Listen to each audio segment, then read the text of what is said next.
right, this is SFBarkast. I am Jeff Cleary. I am Andrew Louder. And Andrew, where are we today? We're at the Thieves Tavern. Thieves Tavern. Not the dirty thieves. I know, this is I've had this problem before where people have told me, oh, we're going to Thieves. And then I go to this one over here on 14th and Guerrero, and they mean Dirty Thieves, which is on 24th and, Folsom. Was their excuse that the dirty was implied? But then, you ever go to a bar where, you're the one who, fucked up. Right. You're at the wrong bar, and you're getting madder and madder at your friends for not being there. You're just like, oh, these guys are assholes. It's now it's like they're texting each other. It's now they're saying, where's Jeff? What an asshole. Exactly. What jerks these people are. They're not even here. I'm actually the one who can't follow fucking directions. So, but we made it here today. I think, in fairness, this place should change its name to Clean Thieves. To what? To Clean Thieves. Clean Thieves. Right. It is kind of a clean bar, I'll say that much. Yeah. Maybe later tonight it gets all, dirty. But then that would be even more confusing. It's squeaky clean thieves. Squeaky clean. This place used to be called the Hush Hush. Yes.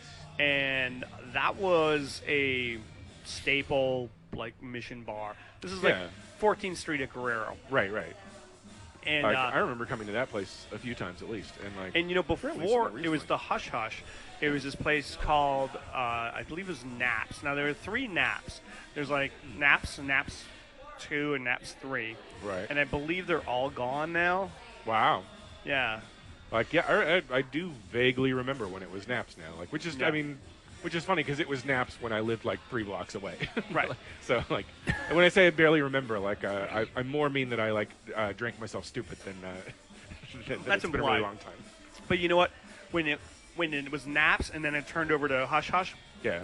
It was yet another one of those examples of culture clashes where Naps was a predominantly black bar. Ooh. And there's Valencia Gardens is right here. And then it got turned over to Hush Hush, and that's became more of a hipster, youth hipster bar. Yeah. So then the old regulars are still here, and then got all these skate kids also hanging out. So it was this culture clash. One of my fondest / only memories of Hush Hush was I think watching the San Francisco Giants Game 2 of the first World Series they won several years ago. So is that 2008, 2009? Were you here with me? Yes. Okay. And this is one of your fondest memories? Well, like I say, it's one of my only memories of this place. So it was great just because there were so many people here and it was such they won, it was Right. Okay, no wait. I think that was when it was Thieves. Oh, really? Oh, okay. Yeah, I think it had just turned over because I have a very horrible story about that night. Oh, okay. Well, please take my nice story and turn it into something shitty. It's not that horrible, but there was a bartender here who it was the beginning of the Giants game, right? Okay. And this is the Giants Rangers, right? World Series 2009, 2010. I can't remember. And so I'm in here, and I don't usually wear hats, but for some reason I was wearing a hat that time. And I went over to the bar, and the guy won't serve me. And he looks at me, and he's like, "Take off your hat." And I was like, "What?" It's they were playing the national anthem on television. And I was like, "I'm not taking off my hat." So, if there's one place on planet Earth that you should be able to get away with not taking your hat off for the national anthem, it's got to be the Mission in San Francisco, right? You're not in fucking Nashville. I would understand, if it's Bob Seger's Bar and Grill, Detroit, Michigan, I got to take my hat off. We're not at the game. You understand? We're not at the game. People they can't there see at us. the game, right? Exactly. The Marines there on the screen, they're not going to go home and cry because those assholes at Thieves on Guerrero didn't take the hat off. Do you stand up and salute every time you're watching a football game? And a war movie? National anthem? Must have gone bananas during Saving Private Ryan, saluting everybody on the screen. So he told me to take my hat off, and I was like, no, I'm not fucking taking my hat off. It's like I'm in a bar, right? Right. And Plus, then, I hate this country, but that's a whole different so then subject. I was like, and also it was like right when we were like going into Iraq, or like the whole like our foreign policy in Iraq was like really in the dumps. The jingoistic propaganda machine had done its job up to that point, right? Right. And so I didn't take my hat off. The national anthem ends. The guy goes, of course, down. I knew, like, all right, it's gonna take forever for me to get a drink because I pissed this guy off. This fucking like a number one American citizen. I gotta come back in here wearing an American flag, like in order to get a drink. So then he comes over to me and he goes, "So what are you drinking, Osama?" I was just like, I was like, you're kidding me, right? Like, yeah, like, so I didn't take my hat off during like a television show, and now I'm like fucking a terrorist. You should have made up like a story on the spot and been like, well, let me tell you why I didn't take my hat off, and it's because the last time I took my hat off, my buddy got shot in the head by the Taliban. Right, exactly. And so like that's my story there, barkeep. Like, what have you been doing to protect this country? Right now, exactly. Oh my god, I just hated that whole scene, that whole like. Especially, I guess we can't all be patriotic enough to poison the neighborhood with Racer 5. Right, exactly. And I honestly like this. When it was the Hush Hush, I used to love this place. I used to love coming here. They had not so much when it was Naps. I don't think I ever went when it was Naps. But they used to have a Friday and Saturday night dance party, and it was like one of the like in the Mission. There's like not that many places where you can go dancing. Yeah, it's sort of like a rare place to like actually let loose and have fun and not be a poser for a second. And it was great. It was a fantastic like dance night. And also when it was Hush Hush, my friend Gary used to produce this like event. It was like an act like maybe like a 4 o'clock to 7 o'clock event called Drunk as Fuck. Oh no, Broke as Fuck. Broke as Fuck. Oh, okay. Oh, and okay, I remember that. It was like you pay like I don't know $5 to get into the place. And all the PBRs are like 50 cents. Wow! Back in the days when being poor in the Mission was actually somewhat noble instead of like something that gets you screamed at by like dickheads in their Audis. You know what? It was a huge success for Gary. Yeah. Like this place was packed with like kids. You know, like it's like there's a cover charge, but as soon as you get in, you can drink as many like PBRs as you can. Well, I remember, and then now I'm blanking on the name of it. What's the Amnesia, like on Valencia, or like that's what it's called now. Correct? Yeah. Like what did it used to be called? It used to be called the Chameleon. The Chameleon. Okay, yeah. I was gonna say like the lizard place, and like it's the Chameleon. Some type of reptile, I believe. It's like the Komodo dragon bar. But like I remember that place having like a dance night like on Thursdays or Fridays, and like it would be great because like there was no pretension to it. Like it was like dirt poor fucking like shitty kids from the Mission like hanging out and having fun. And there was like there was no craft beer, there was no like fucking like bullshit tater tots or anything like that. Like it was just it was just people like poor people hanging out, which is like good for a neighborhood. I know it sounds like I have a dumb story about every place we bring up, but I have a story about the Chameleon back in the day. Oh God, no. Where if you go into that bar, there's one stage. It's like a very directional bar. Like it's like everything is like all the focus of the bar. It goes to the back, and there's a stage there. Right. And they do open mic there. Raj does an open mic there. Raj Dar. Friend of the show. Friend of the show. Former guest on the show. So I went in there once for the dance party, right? And it's great. And on the stage is this like tranny who had just got these brand spanking new tits. Okay. And she is like on stage, like basically sitting on a chair on stage, just like fondling her new like breasts. Right. And who doesn't want to enjoy someone enjoying their new breasts? Sure, you go to Vegas, you see a girl in a cage and she's dancing around, she looks sexy. On Valencia Street, you have this tranny, like, basically copping a feel on his own breast. Basically the same tits on like both people. Right. So it's like if you have a very narrow field of vision or like no peripheral vision whatsoever, like you could actually have a really good time like at the Chameleon at that point. And so everybody's dancing, everybody's having a good time. There's this dude up there with his breast. And then some like drunk guy got on stage, and like I don't think this guy knew that this was the dude with the breast was a dude. And he's kind of like starts to dance next to her and stuff, and he's kind of going like waving his finger like, no, you don't want any of this. And he's like, oh yeah, baby, I want all of this. Oh, you know what? And then she just like she's still sitting on a chair, so she grabs his belt, does his belt, and pulls his dick out. And like doesn't do anything. It's just kind of like the whole crowd's at it. like, it's like, look at that. That's great. I was there. Oh no, I don't want to fillet you. I just want to like point and go ha ha.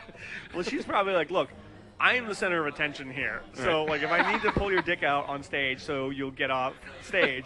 You think you're the first straight guy that I've had to like whip his dick out and push him out the door? But you know, it was super effective. He left the stage pretty fast. That's and right, you know, like I host a lot of comedy shows, and sometimes you give the comedian the light, and they go on forever. You wish you had that power, like where you could just be like, I would love to just like walk over there and like undo the buckle, pull his dick out, and be like, now you fucking leave the stage. I tried to tell you all of the regular ways, like with the light, and like, so now I'm gonna have to resort to Navy SEAL tricks. Can I say, when we walked into this place, I was kind of like, I still had that notion, that bad story of that guy in here, and I was just like, oh man, I wasn't looking forward to coming here. But now that like the ghost of that bartender was like behind the bar when you walked in. Whatever, like that guy probably like worked here for a week, was an asshole, and got fired. But he's probably OD'd on drugs by now. Hopefully. But like now that we can put some money in the jukebox, and I'm feeling a little bit better, like a little more relaxed here. Yeah. Like, Hey, I mean, one thing that we noticed like pretty quickly after arriving too was the beers here are not cheap. oh my God! In You know, fact, that's they're the another opposite. problem I have. When it was the Hush Hush, the drinks here were not as expensive. Right. But like now, it's like, I mean, I know we're drinking Dogfish Head, and that's an expensive beer. But like you get like a Sierra Nevada here, it's $6. Right. Yeah. No, and yeah, just any beer, you know, even unless it's like something where it's like, oh, there's one keg of this in the world, and like it's, you know, the best thing ever. Like, I'm not paying that much for a fucking pint of like beer available across the street for like $2 less. That's just, you know, these Dogfish Heads cost $7 each.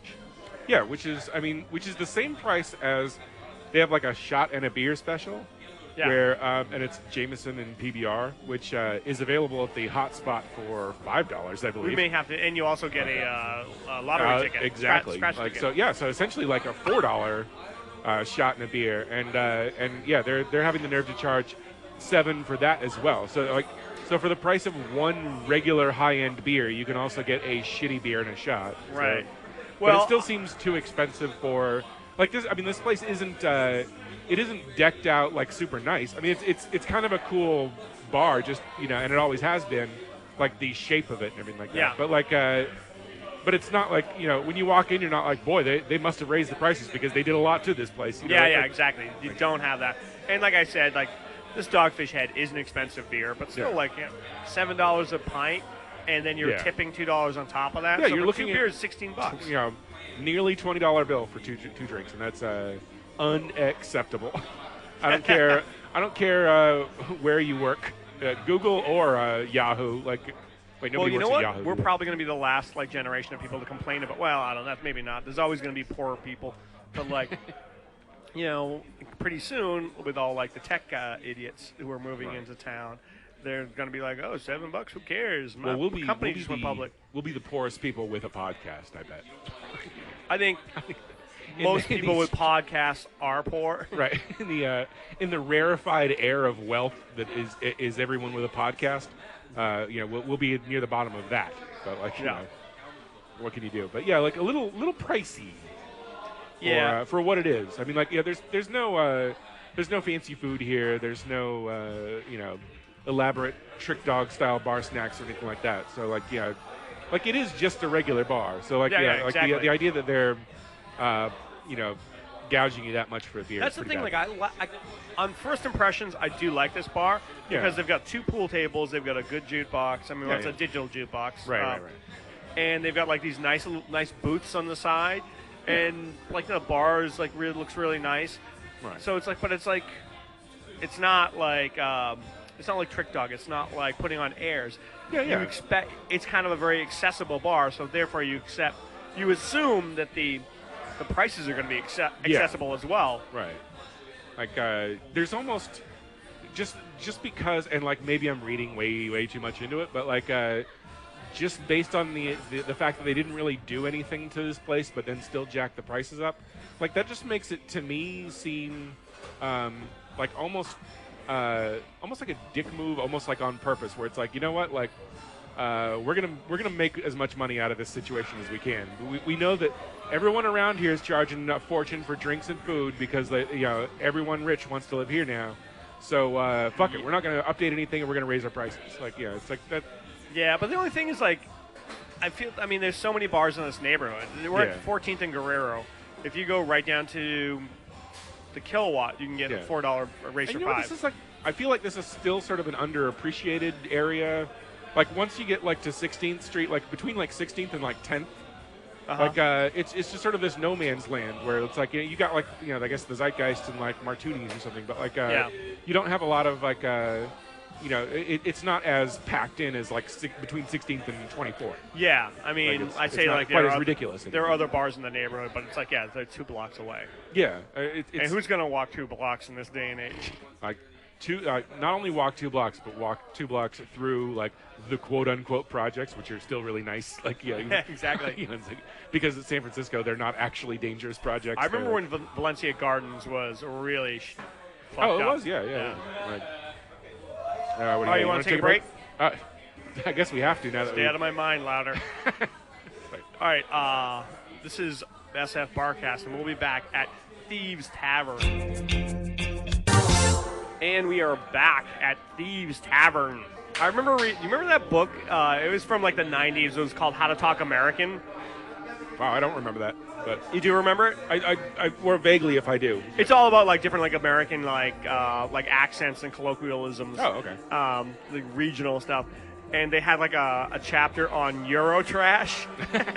This is back in the '90s when you can still smoke in bars. Right. And they said like if you want to have like Eurotrash come in there, just paint everything black, and like open like really late. Right. And play like dreary, like Nick Drake and the Bad Seeds and stuff. Right. And he's like, and if you don't want Eurotrash coming in there, just put up a sign that says no smoking. Yeah, perfect. No, it's funny. Like I can't. There's something about like the neighborhood that this is in that like I think will forever sort of protect this place from becoming like. Super popular. It's like the neutral zone, isn't it? It is, yeah. It's like it's not the Castro. Right. It's close to Market Street. Well, it's like no one would say like, hey, we're gonna go to the Mission and party. Where are we gonna meet? 14th Street. They'd be like, no, like that's nowhere near where we need to be. I mean, and I know this place gets packed too, so people do come here. Okay. It's just that like, I guess it's officially the Mission, yeah. but it really has like very little in common with like the 2800 Club. It's kind of it's kind of like how like they say like Beverly Hills adjacent, like where it's like this is Mission adjacent. Like it's like, but I mean like officially it's the Mission, but like I think like most of your purists would be like 14th and Guerrero, like have fun in like Market Street, asshole. Like, right? Yeah. You're not one of us. Well, 14th Street is an interesting street because, if you go far down, right, it just like ends at like Best Buy, and then there's a Rainbow Grocery right there, which is really great. Yeah. But then a little bit further up, like not too far from here, is the SF Armory. Oh yeah, and it's like at the Armory is like this massive brick building, right, that was like empty. It was like not being used at all for like 2 years. or 3 blocks big or something. I mean, it's well, it's like about almost like a full city block, right, which is like massive in San Francisco. Totally, yeah. And it is. It looks like an armory. It looks like right. It looks like a castle that like you could never like scale the walls of this castle. Like, and it was like empty for a long time. And I heard that they were going to try to turn it into a venue, and then for music venue. But then they did some like research into it, and they found that like it wouldn't be. Structurally, it wouldn't be like safe to get like a bunch of people in there to play for whatever, like My Bloody Valentine, go in there, and then the whole place will fall apart. Right. So they didn't know what they were going to do with it. And I've lived in this neighborhood for a long time, and I remember like people were saying that, that some of these developers were coming in and said, hey, you know what? I could take that and turn it into some really nice condos, and the whole neighborhood like mobilized and was like, fuck you take that shit back to LA, and you take your affordable housing and go somewhere else. Right, people are like, we can't let you destroy this building that no one's using. And so then it stayed dormant for a while, and then a porn company called kink.com came in and said, well, hey, we could turn this into a studio for fetish porn. Right. And the neighborhood said, so you're an artist, are you? I'm listening. So there is brick there, so we won't be able to hear people screaming in pain, right? I'm sure like when they were like when Kink was taking a tour and the realtor was showing them like, hey, do you want to like buy this place or lease this place out? He's like bringing him around and being like, oh man, the place is so dirty, it'll all be cleaned up if you really want. And they're like, no, wait, don't clean it up. Right. We're gonna have naked people like rolling around in all this filth, and we're gonna film it. Oh, you've never heard of empty warehouse porn? That's because that's what we're gonna make first. That's what I heard, that like Kink does really well because they do fetish porn. Right. And that is because like porn on the internet is like dime a dozen. It's like oxygen in the air. Like it's just like everybody can find like oh, just sucking a dick, eh? Boring. Right, exactly. Oh, two guys on one girl. Well, I don't know. Seen it. Well, it is before noon, so I might as well watch it. But I guess like so because everybody can see that like normal stuff. Right. The fetish stuff is the stuff that's really doing well. Like, I looked at their website purely for research purposes. Of course. Yeah. And some of the categories are really weird. Like the fucking machines, where they have like a machine just fuck a woman for like an hour. Fair enough. I mean, what else are we supposed to do with machines? I don't know who that appeals to. Like, does it appeal to men who want to watch that, women who want to get fucked by a machine, or a machine that wants to fuck a woman? Maybe the same guys that watch like BattleBots and like they want to see like Robot Wars, and they're like, oh yeah, spoils of victory, go get it, robot. Yeah, there's got to be like a few guys out there watching BattleBots being like, you know what this could use? Like, well, they got the battle part right, but what about the fucking? Exactly. It would make this better. Like, really taxing think robots' lives are all about battle, huh? Like, they don't fall in love, like make love to a nice woman. That would be the greatest fucking machine porno, by the way, where like the machine like fucks this woman for an hour, and then the machine realizes that he wasn't supposed to fall in love, but he did. So he like kills himself. He's like, I can't live. She's like, no, machine. It was just sex. He's like, no, it wasn't to me. Like, I turned you off. You sure did. I turned you on.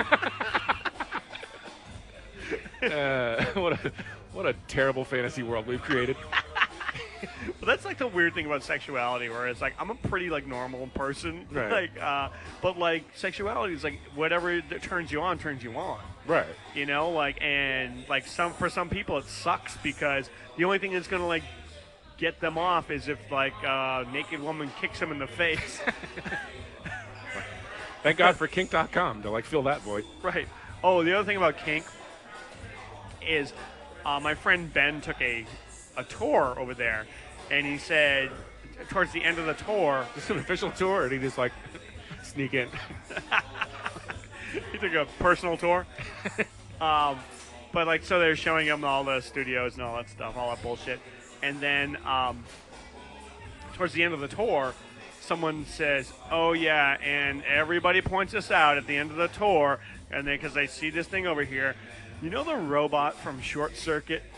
Yeah, like number 5, right? Right. Johnny 5. Yeah, Johnny 5 is over at kink.com. Like, they did some interior shooting, like, Right. back in, whatever, like, late 80s, early 90s for Short Circuit. Right. And I guess they left the robot at the armory. What the fuck? I mean, I'm sure they had, like, 7 of them, right? Right. But, Even like, still, though, like, you would think that, like, that's not something to be like, yeah, fuck it. Like, we worked, like, 3 months on that. Cost $1 million. Leave it here, fuck it. yeah, fucking no one's going to watch That's this the- stupid movie anyway. That's the landlord's problem. If Gutenberg wants it, tell him he can have it. Was Ali Sheedy in that movie as well? She was. As Damn. well as the... Fisher Stevens? Fisher Stevens. I was I going to mean, say... I don't know. I was going to say that guy who had no business marrying Michelle Pfeiffer. Beauty and the Beast. Like, that's forever his legacy. Like, But yeah, like I've never taken the tour over there, but I've often thought of like, you know, some people want to go in there and watch porn.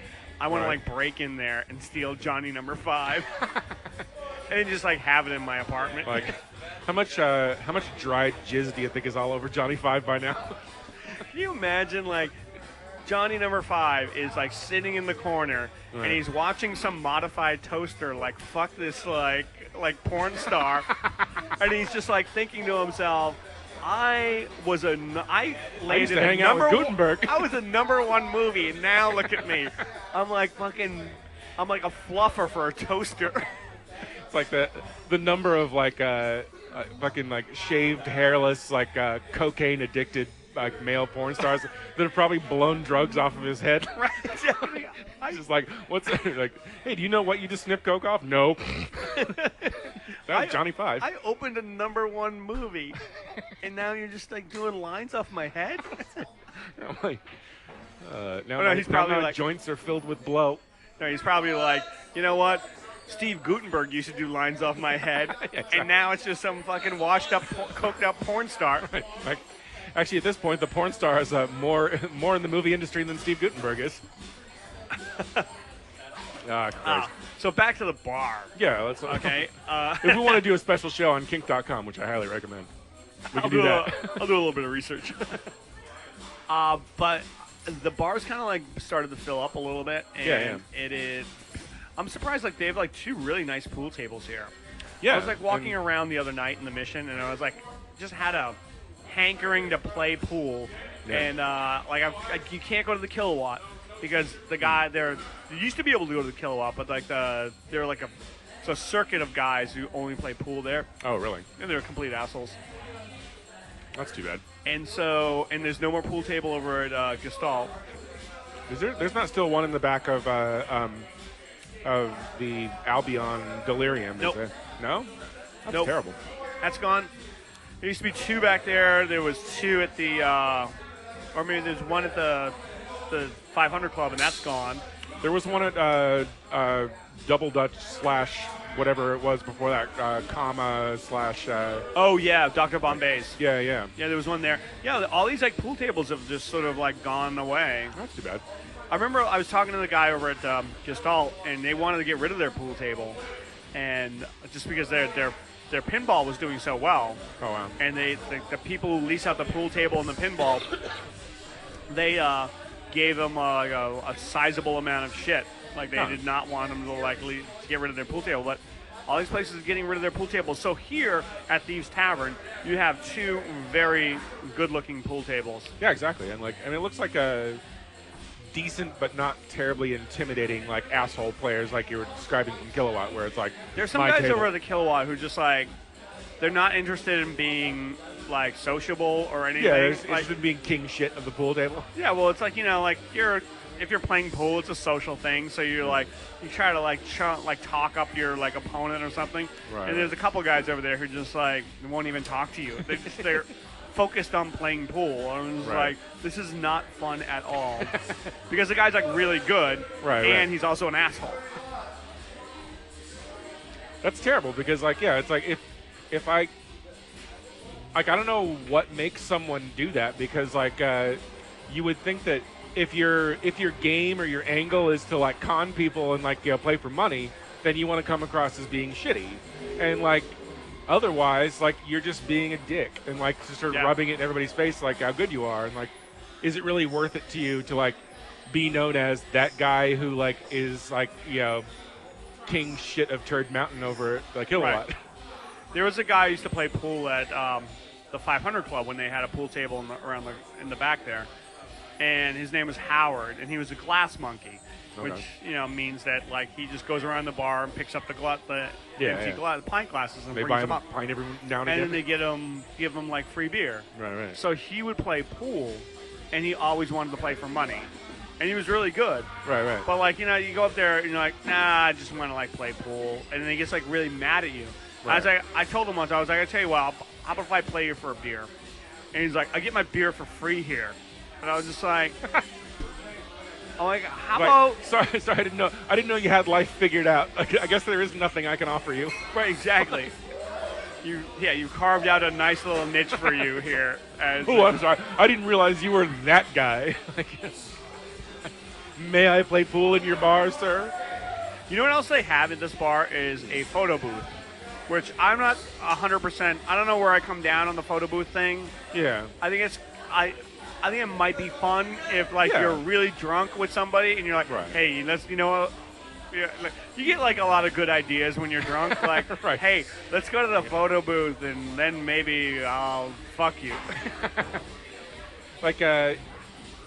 The photo booth sort of like is a casualty of like everyone having cameras on their phone at this point, though, isn't it? I mean, it's like you don't really need like proof that you went to the bar. Like you can just turn your phone on and do it. That's what. And it's also a casualty of Chris Garcia's bladder, as he explained in the beauty bar episode. Please go back and listen to that if you enjoy stories about urinating in public. Exactly.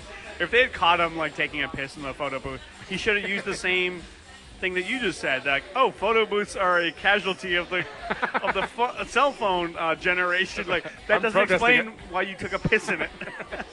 Like it's a performance art piece. Oh, you see, you're an artist. Like, would you like the Kink.com building? Like, you're free to piss all over that place. Like, we'd like it. Do you do any of those Jesus statues made out of feces? Because we want some of that. You ever go to the Folsom Street Fair? This is getting like really, really like disgusting. By the way, please, I want to know exactly what the topics of feces and Folsom Street Fair have in common. Well, there's one alley at the Folsom Street Fair that they affectionately call Piss Alley. Because guys will go down there and get pissed on. Nice. But I remember once when I was walking by it, there was like a line of Porta-Johns right next to Piss Alley. And I can just imagine like someone down there just being like, that's a fucking waste. It's like, they ruined Piss Alley. You're pissing into like a Porta-John that isn't even going to appreciate you. Why don't you just come down to Piss Alley? At least give us a chance to buy our way into the bottom of these like at least let me lie under it. You do me that favor. I remember like my friend Ben asked me once, like we were at the beach and like we were changing to like go like swimming, like so we're getting into our like right. What do you call it? What do they call those suits? Dresses, like wetsuits. Okay. Yeah, we're getting into our wetsuits. And Ben came out and he said, "Oh my God, I almost like fell into the Porta-John." And he goes, "Can you die if you fall into the Porta-John?" I was like, "No, but you would have wished you would have." Yeah, exactly. All right, you want to take a break? Yeah, let's fall into the Porta-John. Exactly. Falling into the Porta-John, that is Thieves Tavern. No, Thieves Tavern is not a Porta-John. Let's save the Porta-John comments for a place that deserves it. Kink.com. We're talking about you, Terry's Lodge. All right, we'll be back from Thieves Tavern. G-side, and this is a real groovy apartment you got here. All government-sponsored recreational services are clean and efficient. This is exciting. I never blew the tiny chrome-plated machine that looks like a magical pig with marital age stuck all over it, such as yourself before. You'll love it. It's a way of life. Does that mean maybe later you'll blues me? If you wish, we may have a groovy orgy. Just me and you. I share this apartment with a modified gate popped out. He goes all the way. Ever tried oral sex with a miniature rubberized homo replica? No, not yet. Is this him? This is him. Your wish is his command. He likes you. He wants to kiss you always. Just tell him what you want. Really? Hi, little guy. Think I might get a tiny but exciting blow job. Give me that blow job. Give me that. And we are back at Thieves Tavern. Indeed. Andrew, did I earlier in the show say anything negative about this bar? I don't believe so. Like I think we've only said kind, wonderful things about this. My recollection is not that great, but in order to cover my ass, I just want to say anything negative I said about this bar, I totally retract right now. And that's all due to our new best friend, Rob. Our new best friend, Rob, who is the bartender, who is a total sweetheart. He came when he saw us, like, setting up. Like, sometimes when people see us setting up, they just kind of like, give what us a the little fuck? stink eye. Like, Yeah. what do you work for the NSA? Like, recording all of my are you going to steal all my good ideas? And he Like, came are you over. recording me, bartend? It's like, no, we're not. The total sweetheart came over. He has a Zoom, which is what we use to record as well. And we told him about the Barcast, and he was very nice. And he came over and gave us a couple of free shots. He did, and like, and he not also, only that, yeah, you, the listener, like, you stand to benefit from this, you ingrates. He said, and I quote, although he may not remember this, who knows, but We gave him- maybe he will.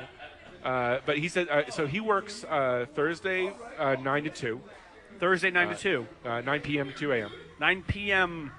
post-meridian. Exactly. He works Saturday 12 to 5. And that's Saturday 12 to 5, that'd be the afternoon shift. which is where thankless. we're at right now. Yeah, like that's when you have to meet jerks like us. Jerk store. It's the jerk shift. And then Sunday he works 5 to 9 p.m.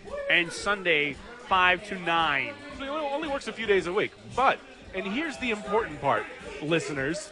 Right. Listen up, people. That's right. Is that Rob said, and it would be great if somebody could take him up on this, so that we don't look like we have no listeners. But he said that if anybody mentions SFBarkast, he will comp them a drink. Anybody who comes in while he's working Right. and says they're a listener of SF Barcast will get a free drink from Rob. Now, he didn't specify what kind of drink, but you know what? He seems like a nice guy. He probably won't make you I drink don't- out of his dick. So. Yeah, I don't think it's going to be like a Jersey Turnpike. But yes, any of our listeners who want to come into the Thieves Tavern on 14th and Guerrero and get a free drink, just come see Rob. He works Thursday 9 to 2 a.m., Saturday 12 to 5, and Sunday 5 to 9. And you know what? So with take it up on him. With drinks prices as cheap as they are here, you can afford to stay here all night afterwards, too. Like every time we set up to do one of these barcasts, I'm always like worried that one of these places is going to be like, "Hey, what the fuck is that?" Right. You're getting kicked out, and it almost happened. Beat it, CNN. Right, exactly. And it almost happened at Zeitgeist because they had like, remember some dude came over and said, "Are you taking photos?" Because they have like a big sign that says "No photos," which is And he's like, oh, which no, makes like no recording instruments. Or, you know. which makes total sense in the 21st century to like Right. everybody who has a camera on their phone, no photos at the Zeitgeist. So the guy told us like, Well, we all we know, couldn't like- record over there. We all know that like everybody, like if they want to like if they want to divulge their secrets, they go to an outdoor bar where everybody's shouting at each other and just scream it. Yeah, once again, I feel like the people who are the most like cautious and most paranoid Right. about people like listening to their phone calls or getting their photos taken are the people that nobody wants to listen Right. to or take a photo of. You know, like I had a friend who was like convinced that like the government was spying on him, and I was like, you should be more concerned that nobody is spying on you because nobody gives a shit about you. So anyway, Rob, the bartender, came over here, asked us what we were doing, and we Right. told him, and he was a total sweetheart about it. He said it was a great idea. He loves the idea. Not only that, but he said, That would be enough. right? That I would mean, have been enough. Like, but Rob kicked it into high gear. Like he said, like you know what, next level. those guys are so cool, and like actually, you know what, like I think it's just the recorder like that he's impressed by. Like he's basically like, those guys have like a podcast recorder, so they could be Jerry Seinfeld, or they could be nobody. Yeah. Like, so I better not take the risk. Rob is like the only person who's taken the bait because Exactly. like everybody else treats us like shit. And like, then he's like a nice "Microphone, guy eh?" who comes over. But like if you come down here, you will be rewarded with a free drink by I think, our new best friend Rob. Exactly, and I think that this shows it shows some guts by Rob. I think because like what if we had millions of listeners and could bankrupt this bar? Right, With- exactly. He had no idea. Exactly. Like, he we- just assumed we were losers.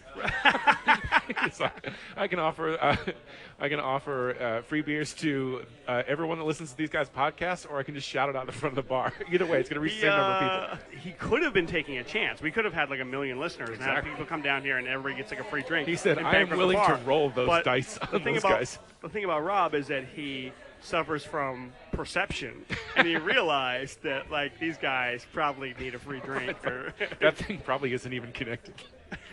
right, exactly. The thing's not even plugged in. Come on. Fantastic. So our new favorite bartender. Exactly, yeah. Like, we don't even have to do the, awards now. Like we are gonna do We awards give all of next the week. awards to Rob. Like he just won everything. Are we going to give him the Drew Harmon Lifetime Achievement Award? I'm giving him best gay bar. I'm giving him best kink.com I feel like adjacent bar. I think this is good because I told a story earlier about a bartender here who was an asshole.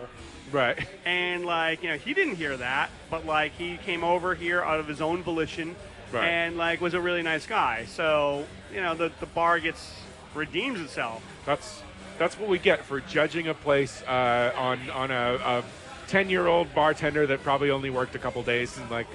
Yeah, well, it wasn't 10 years ago. It was during the Giants thing. Let's just say it was 10 years ago.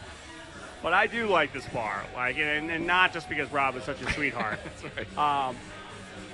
And not just because if someone offered me free drinks in a dumpster, I would take it. I'm not going to walk back what we said earlier. I do think the drinks here are a little expensive. I do. If you can, I would say invest in a Zoom podcast recorder, and come in here, and then the drinks are not as expensive. Although after a while, the bartenders will get hip to that, and they'll be like, "Oh, take that Zoom shit out of here." They'll start selling like fake Zooms, like so people can like walk in and it's just like an empty piece of plastic or whatever, and like. I feel like within the podcast community, people Yeah. feel like podcasting is sort of like blown out. Like 5 years ago, it was when things were really happening and people were like, It's jockeying. true in every community, though. It's like every community thinks that they're that it's starting to sell out or whatever like that. Well, But no, like, not the selling out, but like, back like 5 or 6 years ago, like when it was like really new. If you had right. like a good podcast, like you could have like thousands and yeah. millions of listeners. Right. And like that's basically what Kevin Smith did, and what a lot of early like adopter podcasters. Right. And so a lot of those people say like, oh yeah, well like those sort of like wild early days are over. Right. But to like some people who have never listened to a podcast, they're just like, look at this brand new like Right. media over here Well, in the corner. let's not tar Rob with that brush. I think I don't think he's naive. Or no, anything, I'm not. right? I'm not saying him. I Right. mean, Okay. All right. Other. I just want to make sure that our like, as you say, our new best friend Rob doesn't get offended by anything that we say. Like we work for him now, basically. Exactly. You will not disparage the name of our glorious leader, Rob, and his stated platform of free Jameson for podcasters. All right, so we've talked enough about the bartender here, who is awesome. Right. What about the bar? I mean, the bar is actually a cool space. We were talking before about the pool tables and like the it's definitely got room for them. Like it's not they're not jammed in here like a lot of places. It's kind of got this cool reminiscent of Dr. Bombay's actually. The sort of like booths, like almost with like posts and like. I like the booth action because like there's a bunch of like chairs by the bar as usual. Yeah. But then on the right side of the establishment, there are booths. Yeah. And like those are like really comfortable. Like we're in like one of the most comfortable booths. Right. And it's all backed up by this great painting that looks like it could be right out of the opening credits of Good Times. Good Times, or like I said, it's like a cross between Good Times and Pink Floyd's The Wall. Ain't we lucky we got them? Good Times. John, remember John? Who was the father? Is it John Amos? Yes. Yes. Who also was in? Die Hard 2? No, he was in this bad '80s movie about like a dragon slayer or a Beastmaster. Oh. Beastmaster. Was If Mark any of our Singer listeners- in that as well? Or Mark am I Singer thinking was in that? Your Hunters from the Future. If any of our listeners have not like ever heard of the Beastmaster movie, consult welcome. your local library. Please go to your local archaeologist and they can find you a copy. But you know, this place also is like a big Giants bar. And despite my earlier like bad like story about like watching a Giants game here, it's Right. kind of nice to have like a place where you can go and like watch like a sports game. Totally. Also, I want to give a shout out to somebody right down the street. This clothing company called New Jack City Oh, okay. on Guerrero and 15th. Yes. And they have amazing sports like memorabilia stuff Yeah, there. it's like Well, they did, everything. I mean, like, it's the kind of place where I feel like if I describe it, like everyone's going to hate it. But like, I mean, it's an establishment that exists almost purely on irony. But in sports irony specifically, which is amazing. what's the thing? I feel like sports irony is like their like foot in the door. Yeah. But like they do their own like designs there. Like you and I just checked out like all the kind of stupid shit. So it's a they bait have. and switch kind of deal. Well, but they have like great like designs of their own. Yeah, true. And like if you go online, you can check out New Jack City. But like they have like one of my favorite designs of theirs is like there's like this very classic picture of Babe Ruth. Right. And like he's kind of like a fat guy, like in his like New York Yankees like uniform with his bat in his hand, and they had superimposed Biggie Smalls' face on him. I'm like, it's perfect. Right. So, and they also have like amazing like sports, like it's not sports memorabilia, like It's like throwback, but almost like purposefully like forgetful or like bad logos of teams, stuff like that. Yeah, like where you've if you got like wanna find- Chicago White, that old sort of like Chicago White Sox logo on like but also starter like jackets and stuff like that. it's not like you're gonna find like the Mark McGwire home run ball there, but like what you will find is a 1986 Bury the Bears New England Patriots shirt. Right. Which is hilarious because the Bears, the Bears stomped the Patriots. Right. And they had like one of my favorite T-shirts they had was I think 1993 Buffalo Bills AFC champions shirt. Right. I don't know if I've said this before, but like anyone who buys like a jersey or a shirt of like something that's not like Super Bowl champions, Right. like it's just embarrassing, you know? Well, I mean, I noticed the same thing. They had a baseball cap that was like Boston Red Sox 1986 AL World champions or like AL that. champions. The worst thing I ever saw was I was in Arlington, Texas, and I went to a Rangers game, and it was like maybe a year and a half ago, and I saw people walking around with these shirts that said Texas Rangers back-to-back AL champions. And it's like, back-to-back World Series losers. Right? Yeah, you lost the World Series. Like, I'm sorry. Like that's, and also like when the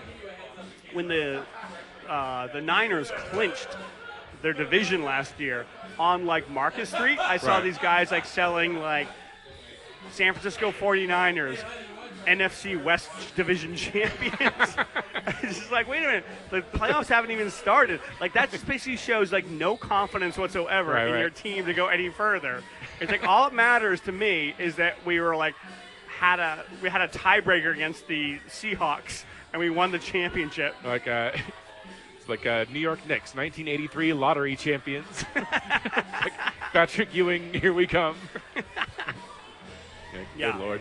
But yeah, like that place is great though. Like they definitely like they traffic in sort of like not like overtly throwback or like a Ty Cobb like authentic but like something like Latrell Sprewell Knicks jersey or like Yeah, they have like a Rex Grossman like t-shirt. Right. It's like, yeah, sexy Rexy. That's what I want to jock around town. And I think the saddest thing that I saw in the entire store is because like there's no current there's no current jerseys there. Like it's all No. it's all kind of, I mean, like everything is bathed in this like wasn't he supposed to be great? Now he sucks.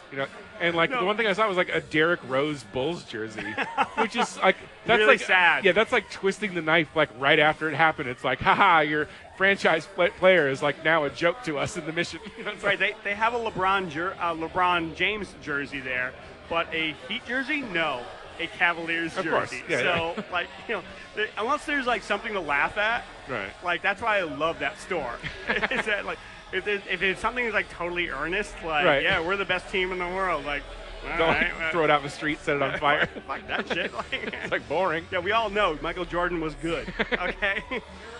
Well, I like that they had like the Grant Hill like that 1 or 2 years where the Pistons had that horrible chest piece yeah. fucking like uniform and like so they're definitely like, I'm surprised they didn't have any like New Jersey Nets tie dye like what's Gale who's that like those were designed by like Marcelonis. no it was like the woman decathlete or whatever like Flojo? yeah, I think so. I think she like designed She died. those uniforms. Did she? Oh well. Yeah. Oh well, good. That's what she gets for creating those terrible outfits. All right, you want to take a break? Yeah, why not? Let's take a break, and we'll be back at Thieves Tavern. All right, and we are back Woohoo! at the Thieves Tavern. Clean thieves. Queen Thieves. I was going to talk about, like, when I went up to go get a beer, that they had the Wizard. Someone had requested they put on the Wizard of Oz over on the television, and like that lasted all of like probably 15 seconds, and now they're watching something that is clearly in Idaho. Right. Like a Buffalo San Diego State game. Oh, it's the a bowl game. Idaho Potato Bowl, of course. What the hell is that? So it's a bowl game apparently. When I was a kid, I remember like making fun of like some of the bowl sponsors. It's like the Meineke muffler, like whatever bowl. I'm not going to pay a lot for this bowl game. Or like the Blue Bonnet Bowl. And now I feel like it's funnier. Like the stuff Right. now is funnier. Like the US, I forget what USC their bowl was today, but like it was something like the fucking Purple Dinosaur Bowl or some shit like that. Like dildos.com bowl or something like that. Brought to you by kink.com. Indeed. So what is your final analysis of this place? Like, what do you think? You know what? I mean, I guess we're not quite there yet, but like. Well, I mean, we're not at the end of our rope here, but like, you know what? I really like this bar, and it's not just because Rob was a really nice guy. Super. I remember I had one bad experience. It's weird. Like, you can have one bad experience at a bar and just be like, "Fuck that place. I'm never going back there." Right. But the one bad experience you could have is probably with some, like I said, with some guy who maybe even worked here for like a month. I like to think that this show is all about mending bridges. And True. Bringing people together. I and did meet the people in bars. owner. I met the owner here once, and she's really nice. And she's a girl from D.C. And I was like, I started talking to her about like D.C. music, like Bad Brains, and like I mentioned Fugazi. Right. And she's like, yeah, you know what? As a young girl, I loved Fugazi, but everybody I knew in D.C. like hated Ian McKay. He was a total asshole. And she actually told me that like when he would go to like restaurants, like he's a big like vegan. Right. Like she knew people who would put like animal juices into his order just because he was a dick. Right. Yeah, that's great. But it's kind of weird because, like, I guess maybe he is a dick, but, like, everything, all his dickitude comes from, like, a righteous place. Right. Like, he doesn't want to eat animals. He does, like, there are recordings of him at his show where he's giving, like, the crowd shit for, like being too shovey. You know, like you're in a Right. punk band, dude. And he's like, hey, what are you guys doing? Like you guys, you act like you're tough, but like I know you eat ice cream outside. Everybody find your buddy. Right? Yeah. So whatever. I mean, I love Fugazi. They're great. They're a great band. But like, If they want to come on the show or buy us a drink, go ahead. I'm trying to think of somebody else that it's equatable to. Like, you know, when I was a kid, I used to really love Black Flag, and Okay. it's like Henry Rollins has just been nothing but a fucking disappointment. Like, ever, you know. Especially like Henry Rollins is great when you're a 14-year-old guy, Right. and he's terrible as an adult, or like if you're an adult and trying to appreciate him. Right. I've heard that from like people who are like big fans of Guns N' Roses. Oh, really? Like I mean, Axl Rose yeah. the same way? My friend Troy told me like he told me like Guns N' Roses when he was a little kid, Guns N' Roses meant everything to him, and like ever since whatever, like Use Your Illusion, Right. it's just been a fucking like Axl Rose has been an embarrassment, and he like leaned into me, looked me in the eye, and said, "Nirvana fans have no idea how good they have it." I was like, wow, that's pretty heavy, but I guess it's true. Like, yeah, Kurt Cobain was spared his like fat, like embarrassing age. Well, like I can't really imagine how the music of Guns N' Roses would like speak to someone like that young. You know what I mean? Like all their songs were about like heroin and like you know, Oh, but and, you know, like you know dumping like Stephanie Seymour or something. You know, it's like but they did. They all their songs appeal to like teenagers. right. You know? Which doesn't seem like they would have the life experience to be like, yeah, man, I remember kicking heroin when I was 10. You know, it's Yeah, I mean, like maybe a lot of people just don't like listen to the lyrics. Because I remember like one of the things that like this music means everything to me. What does it say? I played this song. Like, You like it? Yeah. I have to say like there was like when we like a couple segments ago somebody took over the jukebox and like it was the most like I don't know if people can hear it in the background and been paying attention, but like but it went from like YYZ to like Eruption by Van Halen to Yeah. like you So know, like some guys like really into like instrumental like rock songs. but it was just like the Guitar Center playlist like from top to bottom where it was like Right? Yeah. Exactly. like if you can't like wail on a flying V to these, like you got something wrong with you, buddy. Yeah. So speaking of this Idaho Potato Bowl, current score San Diego State killing Buffalo. What else is going on in the world of sports? I don't really. I mean, like getting into bowl season right now for like college football, and I saw some article about like, hey, here's your guide to all 35 bowl games, Right. and my first reaction was 35 fucking bowl games. I don't want to watch. Yeah, like Buffalo is playing San Diego State, like in the Who Cares Bowl. Yeah, exactly. You know? Like, well, especially like how many people from San Diego and Buffalo are going to want to make the trip all the way to Boise, Idaho? Yeah. Like just to watch like some terrible college team play. I remember when you and I were living in LA, and for the Rose Bowl, it was like Iowa and Washington. Right. And like, yeah, people like want to travel from Iowa and Yeah, they take their Washington to go kids to like Santa Disneyland or whatever. Monica. Yeah. It's like nice like weather and stuff. Yeah. But like, yeah, do you really want to travel from like San Diego to like Boise? Well, and it's like the Sorry, end of, our Boise listeners. It's like the end of December. Like you're going to be lucky to get a plane out of Buffalo to begin with, but then to fly from there to Idaho, where it's just like, great. Like I just flew 5 hours so I could be in shitty snow. Like If where you're I a came from. diehard Buffalo University fan, and you're just like, we're going to a bowl, you're like praying that it's in Florida or Right. San Diego or Arizona. or down the street or something. Like, It's like, how did we end up in like Winnipeg? it's like, how do we end up in the Red Hat Canadian Tire Bowl, Medicine Hat. the Keg Bowl? I could list Canadian specific businesses all day. So let's talk about the bar. Let's wrap this up with the bar. Sounds okay? good. We've talked about the bar a lot, actually. Well, I think that it's definitely not. It doesn't fit the current craft mold or anything. It's not Yes. like It's not not like pretentious reclaimed like wood that. bullshit. Like super expensive drinks. Although the drinks are expensive, but I mean, it's pretty much just a shot in a beer kind of place. Yeah, it's not a bar where you come and you get like some craft drink, like where it takes like 10 minutes for people to make. Like it's not like one of those like highfalutin like whiskey bars. Right. But well, that's the weird thing about this place. Almost is that the only thing that is highfalutin is the cost. But I mean, if you can like stomach you know what? that, honestly, that's like my only criticism of the place. Exactly. Yeah, and I was going to say for that extra cost, you get a quality bartender like Rob that will take care of you. Right. Exactly. And like you get like a good jukebox. You got 2 pool tables.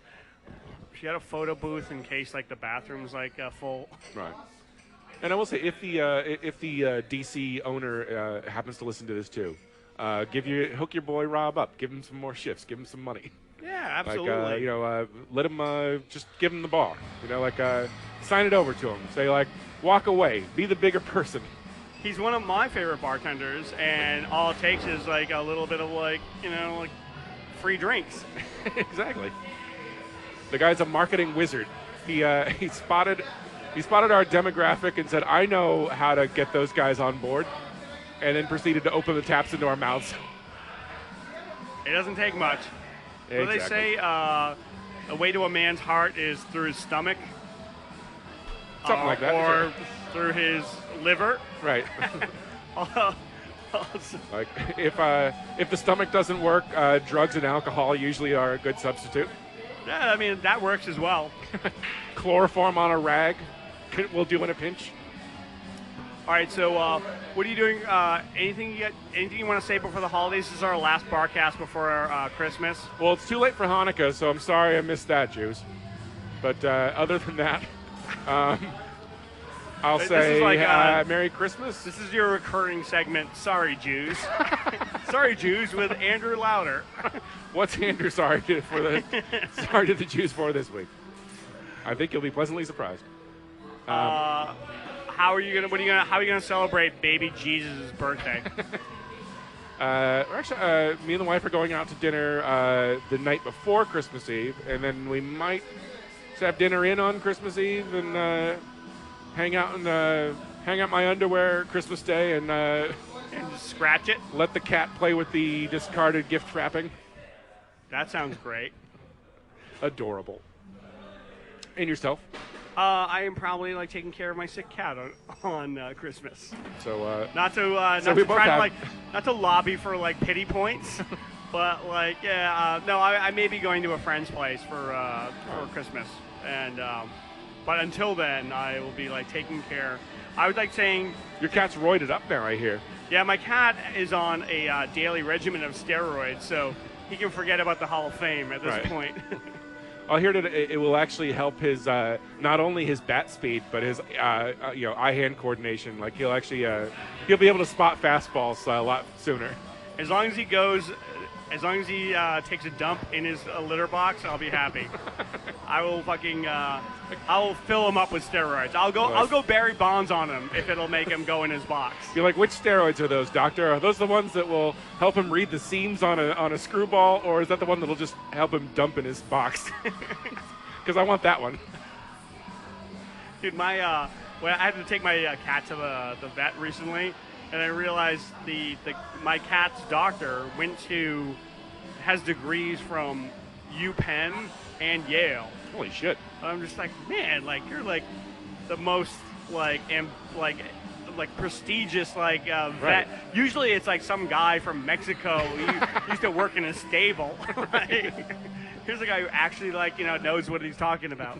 His diploma is on a napkin. What? All right, you ready to wrap this up? Yes. All right, so I'm gonna give Thieves Tavern a thumbs up. And this is one of the kind of barcasts I like, because I came here thinking I'm gonna fucking tear this place apart. I really don't like this place, and it's charmed me. It's a Christmas miracle. It is a Christmas miracle.